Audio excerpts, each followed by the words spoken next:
Hello, ladies and gentlemen. We are ready to begin the game between Concordia University on the blue side and George Washington University on the red side. With me, we have Chronostasis and Scape casting with me. Personally, I am Zune. Welcome back for another week of Collegiate Star League. Hey everyone, hey Zune. What's up, Chrono?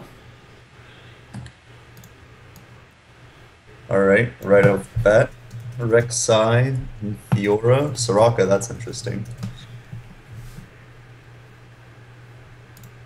And then TF, these are not really regular bans that we've been expecting. If you've been, even with the latest patch, if you've been looking at the world meta, there's been a lot of power picks in Darius in GP. Yeah, these are more targeted bans. You know, the teams have done their research. They know what each in this case support mid laner are strong on. So they know what to take out. They know how to. They have a clear idea of what they want to do to win. The question there, as always, is one has to wonder if it's more worth it to go for what's really, really OP or what they've practiced or what they play regularly in solo queue. But it seems like they're going for the solo queue bans, like you said. Mm-hmm. That's an interesting pick, though. It's a lot of global pressure. One might think that you might only need to ban one of those two if you really wanted to pick off their global composition. Mm-hmm. But looks like they went really hard on the global bans. Is there a third ban for blue team? I'm not seeing one on my screen. No, because of the delay, I believe. Is that correct, Zune? I do not see a third ban, so I don't know. Probably missed out on the ban, or maybe just a bug. I don't know. Okay. Maybe it's all in their plan. They're gonna leave the another power pick open, so they you know how these teams do it. I know in solo queue that happens all the time to me, and then they get mad. It's pretty interesting because this leaves Kindred open. It leaves Tom Kench, which is being hovered, open right now. Another really, really popular pick. Balista's open. There's a lot of really, really, really strong picks. Yeah. Even Mordekaiser's open, but that's a champion that I think requires some practice on at least. Yeah, and requires just a bit of practice to work around it. Yeah, exactly. Not mechanically difficult, but more like you need to know your team's positioning and your positioning very well. Mm-hmm. Yeah, he requires a lot of teamwork, to say the least. And when Lulu is left open, that's a strong pick right now.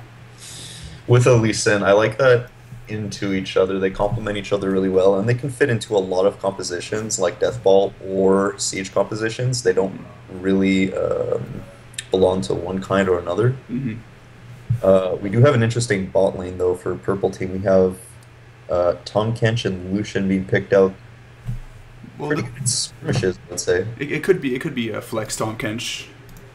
True. Yeah, because he's been seeing a lot of popularity in jungle, less so in top lane, but still he's pretty flexible. He is definitely good in those places, but in my eyes, at the moment anyway, I see that Tom Kench, because of how strong he is without any real damage items, he's been more popular as a support. Mm-hmm. Yeah. But the only reason you would usually pick him for top or jungle, maybe in the competitive environment, would be to deny that Tom Kench support. That could be what they're doing, but right, you have the thresh hover here, so yeah. It's a pretty strong skirmish lane too, actually.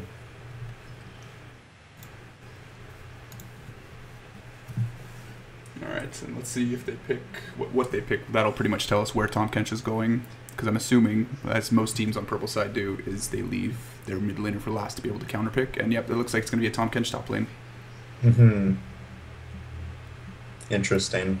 We're just going to wait for the confirmation, and there it is. So Thresh, Lucian bot lane with East Jungle and Tom Kench top. Yeah, that's interesting. We'll see if they have a counter to Tom Kench, or if they know what champion can counter Tom Kench in lane, because he's actually quite susceptible in lane. Mm-hmm. He doesn't have a very overwhelming level 3 or level 6. His level 1 and 2 is incredibly strong, but otherwise it's actually some ADs are quite good to bully him. Yep. But looks like And a lot of AP coming through actually on these. and and it looks like Blue Side is going with a Juggernaut comp. Yeah, Yeah. So that looks like it's going to be a Lulu top with a Morgana support with Azir mid. Very interesting team comp, honestly. I think Lulu does well probably against Tom Kench. Well, it probably is going to be a very boring top lane. Yeah, I don't. Actually, you might say that, but it's looking pretty gankable for Lee Sin right Ooh, now. the Vigar insta-lock from mid lane. That's Very interesting. cojones. I like it. I like it a lot. I like it into Azir because Azir's main focus is to come at you a lot of the time to engage or to get close enough to command his minions, and that's pretty much within Veigar's E range at all times. And Veigar's a champion where It also suits well considering that the other team has a lot of AP on it. And his Exactly. ultimate will absolutely destroy a single target. exactly. They have a lot of hard CC and a lot of form of catch potential on the purple side on George Washington University with the slow with the Tom Kench if he manages to get the 3 licks in the W, the Cocoon, Elise, obviously Thresh, Vigar. They have a lot of pick potential on their team. If they get a hold of you, they to you forever. Yeah, basically. But as I was saying, I'm fairly sure that D1 Wanderer on Lee Sin is looking at that Tom Kench lane as probably a decent lane to go after. I don't think it's great to gank bottom with what they have, and mid lane is not. I don't know. I think the most susceptible lane is definitely Tom Kench. Yeah. So, final thoughts before we head to the break between to let people load in and our 3-minute delay, of course. For blue team, yeah, they have a pretty standard Juggernaut comp. I think this is going to be like everyone is going to pretty much get what they expect this game. But I think, in other words, they're going to play the Juggernaut comp, and this team is trying to make a catch. If the purple team is mechanically skilled enough or flanks them out well enough and can make the catch, then they'll probably win the fights. If not, it's the other way around. So it's going to be fairly easy to predict, I think. Okay, and as we wait for the delay, we'll head off to the intermission once more. We'll be back in about 2 minutes, 2 minutes and a half.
We are in.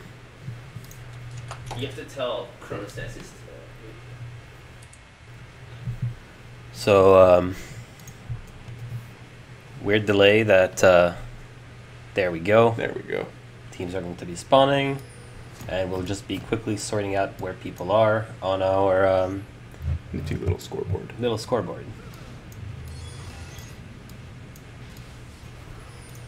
All right, let's get into game one.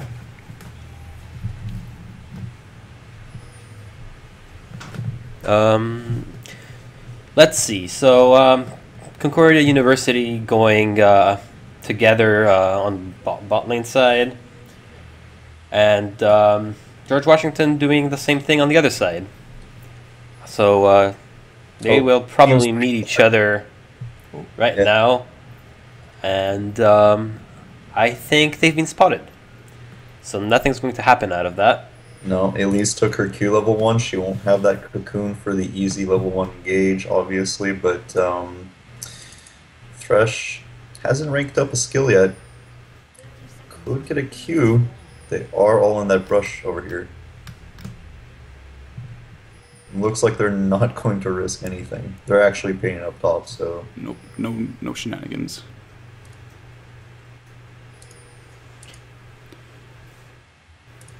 They do have the timer on the ward, so we might see some kind of late invade, because, well, obviously they saw it get placed down in front of them. Might have Morgana try and just upset their jungle clear. It's always a possibility. How can one be 2 fetch? That is a very good question. Maybe he can answer you. But of course, he's not in the casting call, so he won't be able to answer you. Fetch, or do we fetch? I don't understand. Well, it looks like they're going to do Gromp, and Elise is confused as to whether or not she wants to do Gromp or blue. I think she just smited it for her bot lane. Oh, there you go, yeah. That's really strong nowadays, actually, I've heard. It's not really necessary to do it on the blue because you just really want that buff. Yeah, exactly. So, yeah, standard patch 5.19.20 start for both teams, where bot laners do one jungle camp and the jungler does another. We'll see how it pans out for bot lane. Kog'Maw and Morgana taking a little bit of damage from Lucian. For top lane, it's top lane minions are pretty lonely. Oh, there's Pix on Lulu. There you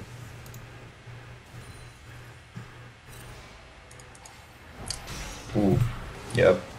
Dark Binding landing onto Thresh. They are pushed up quite a bit here.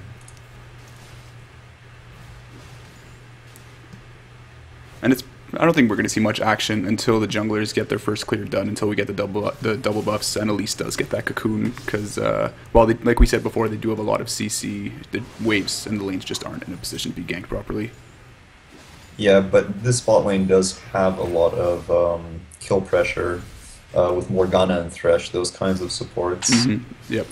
Possibly Lucian being a little bit more volatile in that sense, but yeah, we might see some action if they keep going this hard because they look like they're out for blood. Some pots already popped, I think it looks like. Oh, you have to remember that all Concordia wants to do at the moment is just farm up. They are extremely weak, actually, early game. River. Oh, yep, there's a encounter here. Lee Sin does have the cute... Oh, the flash, and he falls with the flash. Beautiful job. Keeps it with... First blood to Concordia University.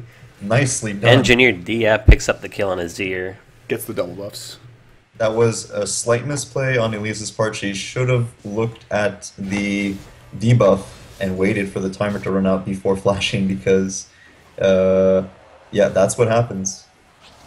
A lot of players, as soon as they get tagged by Elise, tend to flash before his cooldown's off, and then Binding Lens and almost dead. The autos should do it, and he goes down rather from Morgana's auto attack. And a very strong start for Concordia here. Oh! Flash burn from Thresh. Have to dodge in that Yeah, Or- absolutely had to flash, otherwise he was a dead jail warden. We do have a double Riftu getting pretty low on 33 HP. From the minions, he has to be careful with that. He's pretty squishy. But like we said, that is a volatile lane. That might happen yet again, especially now that the flashes are down. And yeah, Engineer Dia punishing Gene Parmesan in mid lane quite heavily, actually.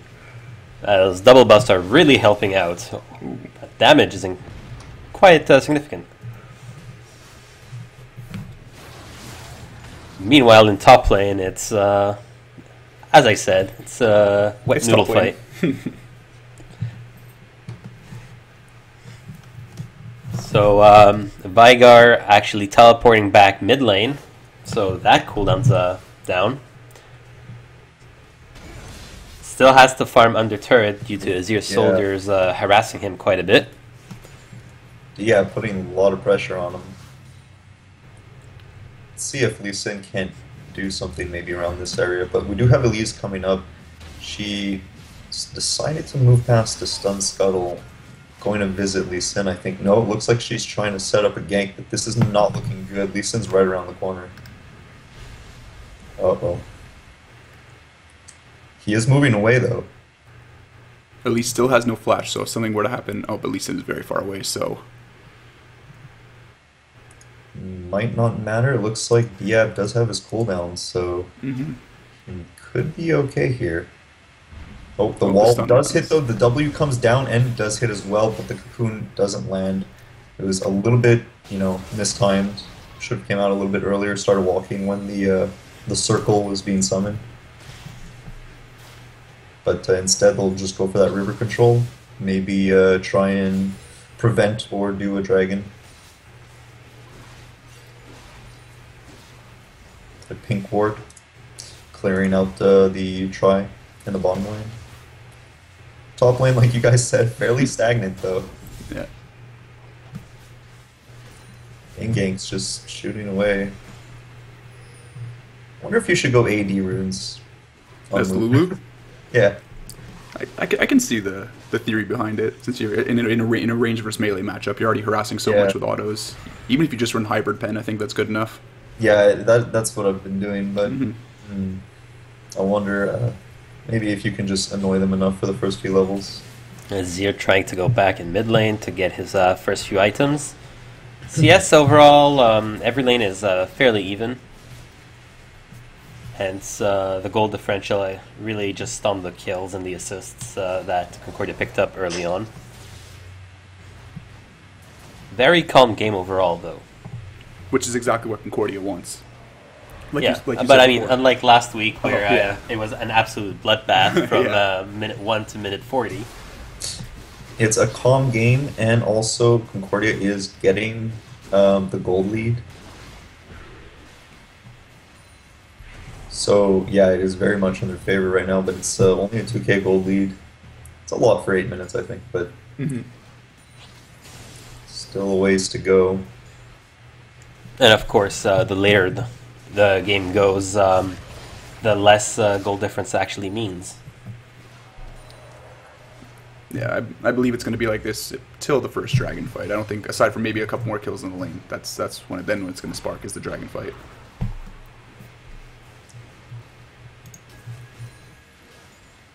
I mean, do they have to dragon fight? I think maybe the Jargamon comp, their lanes are doing pretty well here. Maybe they can press on this for a little bit longer. Well, yeah, it wouldn't be ideal in a sense that if they do get a good fight, obviously they're going to want to take it because they want to get to that. They're going to want to get to that Juggernaut point as soon as possible. They're going to want to get to that point where Kog'Maw is just an unkillable beast and just tears through your front line and then tears through your back line. So, like you said, they might not want to take it, but if it's a good fight, they're probably going to take it if they get a pick on, binding. Oh, in the fight mid lane, Gene Parmesan gets ulted into the tower, manages to flash out. The counter engage is there, but no, they just walk away. Kim Ban always a little bit late to the party, maybe a little bit of miscommunication on the mid lane and the jungler, but they could have been successful if they'd been on the same page a little bit quicker. Azir does still have his flash, fortunately, while Gene Parmesan doesn't. But Silent Reaper Oh, coming up with the ulti, but is going to have to move away, not wanting it. Yeah, and back to farming. Yeah, no, they will definitely take Dragon if they can get a pick. And oh, they might get one here. No, doesn't look like Both it. teams trying to go at it, and nothing comes out of it. Yeah. CC lands. They definitely could do Dragon off a pick, but I meant more if they wanted to force Dragon before anybody really died. I don't think they need to at the moment, but yeah, you know, the way their lanes are going, they're probably going to get a kill somewhere in the mid lane or in the bottom lane, as aggressive as these supports have been roaming and these junglers have been focusing on. Diab takes a whole chunk of damage. We do have Wanderer coming in, though, and a lot of damage coming out from everybody on that side of the team. Diablo's flash at the end there. Might have just been scared he was in range of the event horizon from Vigar. So wasted summoner, but they did manage to get the kill onto Lee Sin, which is going to be nice for him. And Vigar's teleport is up, so it's not like he's going to miss a huge amount of the XP and farm, but... yeah, and at least trying to go for the return gank. Engineer Diab very low. Take Flashes in and gets him. First kill for George Washington University. But Lee Sin and Morgana are chasing him down. And this will be a kill. And again, that's another kill for Lee Sin. Oh, the polymorph eat. That's an interesting attraction. And Ganks we trust trying to escape and is forced to use his ultimate on Lilu. That's actually interesting because This game all of a sudden has gotten a lot more lively. you can't devour while you're polymorphed, so what must have happened is he had to devour At the same while moment. Lulu was casting polymorph. Yeah. It's one of those things. You just got lucky. It's the fun interactions in League that actually make it fun. Yeah. It's actually just that both cast at the same time. There's no other way that could happen. But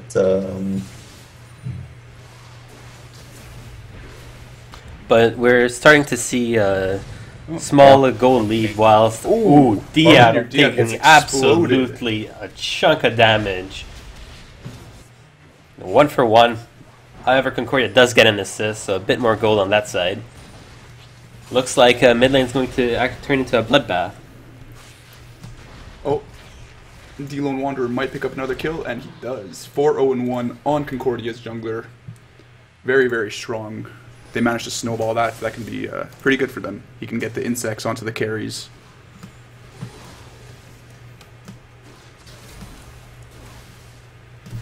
Yeah. Remember that Vigar's AP scales infinitely, so That's true. he'll be doing a lot of damage as well as the game goes on. Oh, and a teleport comes in bot lane. The binding does miss, but he does have the ultimate. The ulti, he flashes away Thresh to get away from it, gets the Q, but doesn't go onto it. To fetch for you, not fetching much, and Ganks just kind of TP'd and backing off as well now. They need to do something here because or else it's going to be a lot of waste of time, although we do have TK coming down. Yeah, not the best flash, I mean, not the best teleport we've seen for ganks, but yeah. As Morgana clears vision near the Dragon Pit, Tom Kench and Elise going up the river, but nothing happens out of that. Meanwhile, top lane there's absolutely no one. And they're trying to go on double Rift too. The box is placed down. Tom Kench eats his ADC, bring him to safety. No one dies from that fight. And Morgana takes a bit more damage from Elise, Cocoon, and Spiderling. Oh, Engineer Diab gets hit by the stun, and Diab gets absolutely... survives it, actually. Oh, Zod taking one for the team. Bit this could early be on bad the for munch. George Washington. Wanderer, no, it's going to be Diab picking up the kill. They're going to circle around the circle and maybe go for Dragon here. There's always someone getting caught out now, as teams are looking to do Dragons shortly. Oh, we do have... Slot being caught out, and D-Lon Wanderer is unstoppable. 5-0-2 already. He didn't even get 2 shield. Early game Lee Sin damage. Oh, Double of Doom might be in trouble. Dabarifta being chased He by is Kim in Bond, trouble. flashes out, going to get hit by the Kill him? Spiderling, Oh, and that hits gets him. him. The Meanwhile, might Silent get the Reaper revenge gets here the with binding, Wander. Deal Wonder, and Inganks gets a kill. So yeah, Unfortunately, no assist for Dabarifta. Ignore what I said before about it being a calm game, because apparently it's not. It's just been action-packed for the past 5 minutes, kills after kill after kill. Yeah, it looks like both teams just needed to warm up a bit. Yeah, exactly. It looks like they're still going for the ganks. Like we said, it's just non-stop bloodbath here. The lanes are winning, so you might as well do this and just try and snowball your lanes, take the towers. But they are going to go for Dragon, even though everybody's up. This is kind of a risky play. They don't have their AD carry. Yeah, and they also could have done this about, a minute Here ago. comes the Tom Kench teleport. Archer Emilia hooks, Ulti coming out, but it's gets not. Inganks We Trust, who ultis himself but still dies. Engine Diab stuck in the pit, has to dash out using his soldier. I would say it's worth. Yeah, one for Dragon. That's worth. Nice little escape there from everybody. Except for, Except for the poor old Lulu. except for the dead one. So, 16 minutes in, and we are seeing a 3,500 Oh. gold lead. Dabarifta taking a bunch of damage. Archer misses Is the he going hook. to get Archer Emilia? Dabarifta- Yes, he does, on his own, 1v2. Oh, nice ulti, dodging the wall at the same Yeah. time. He gets melted by that ulti. Wander's going to come in, surely pick up that one. Diab's going to have a lot of problems against the Gene Yeah. Parmesan's Vigar. It's a lot of back and forth. Yeah, he might need to invest in some sort of defensive item to protect himself against that. Yeah, but what can you buy to defend yourself against the Have a Vigar? few Guardian options. Angel. Pretty much. There's Archangel, definitely. There's a little bit more unorthodox Banshee's Veil, even though it's not very gold efficient, Yeah. as well as An Abyssal, And- maybe. yeah, exactly. Abyssal. But I think it's at the point where Concordia's other lanes, especially the Kog'Maw, Yeah, are very strong. That even if Vigar does manage to take one, I think the rest of Concordia will wipe out the rest. yeah. At this point, he might as well go zone his Hourglass just to be able to defend against it. At least coming up top, trying to gank and ganks we trust. Not much It's- happening. Yeah. Oh, might get caught out here, trying to red the ward. Oh, has to flash the Q. Wanderer has a Q up. Sped up by And- Lulu, and actually gets Pick up his in. kills. She has nowhere to Oh, go. repelled up. But she is still probably dead. Oh. This Tread's giving Wanderer that that tenacity rather to get out of there It's fast. really relentless chasing by Concordia through the jungle. Yeah. Yeah, it's the Wanderer show right now, unless he dies in the next few minutes because he's on a rampage. Has a lot of kills and assists. However, you have to remember that with Vigar and Thresh and Elise, you're really only just like one hook or one Event Horizon from getting absolutely smashed. So this is definitely not over until now. Hmm. Absolutely, but it does look good for Concordia at the moment because they do have a strong lead in every lane. The CS is basically even, except for the top lane is a slight advantage there. Yeah. Meanwhile, Dabarifta is going to get we saw bottom it. turn Oh, completely yeah. uncontested. Tom is- Kench going in. Beautiful job, but they get ulted back towards the tower. Zod is surely going to die with Thresh. At the same time, Parmesan is very low, but Diab is also. It looks like Parmesan's going to go down first. That's a 3 for 0 at the moment. Fetch. Oh, Fetching flash into Lee Q. Sin Q, but Lee Sin does not have enough energy. It looks like it's going to stop here. And that was a 5 versus 4 in favor of GWU, and they still lost it. That was a very good ultimate by Diab. Silent Reaper. Oh! Q, the blind. The blind Q. Q. Nice That's job. sneaky I Q. don't know if you guys saw that, but he also flashed over a wall to get there in time. He flashed over the Raptor wall, I believe. Yeah, that was a great play. It was really, really fun. Yeah. It looks like they're going to get 2 towers off of that team fight. Beautifully done by Concordia. Dabarifta is caught out though. There's trouble in the bottom lane. Might get a kill here onto Elise. No, Elise pops back. And there's also a teleport. They Whoa. really want to try and get him. How That is was this a lot happening? here? invested. He is escaping. Is he actually going to escape? Is he? Yes, the ooze. Oh, nice Oh. sidestep. Oh, He's got the moves. keep going. He's Keep getting- going. he's getting closed up. Oh, no. Got in here. Oh no, but the Oh. ulti from Inganks This doesn't look too good for them, though. Oh, but they do get the kill. The crits are real, and the damage is real. Gene Parmesan doing whatever he can to get something out of this poor situation they were in. This game does not look good right now for George W. This is... 20 minutes in, and we have about a 9,000 gold lead. Yeah, that is absolutely massive. That's hard to come back from. Yeah, in statistics and competitive, I know we're not, LCS here, but technically speaking, I think that's... I think, what is it, what is it? Over 20 minutes. And we're seeing a 20-minute surrender from George Washington University. Not surprising. What was that statistic? I think it was like a 2K gold lead at 20 minutes was like something like a 70% win. Yeah, they said it today during Worlds, I remember. Something along the lines of that. Yeah, so that is quite massive. Okay, so we'll take a break now until the next game. See you then. Sounds good.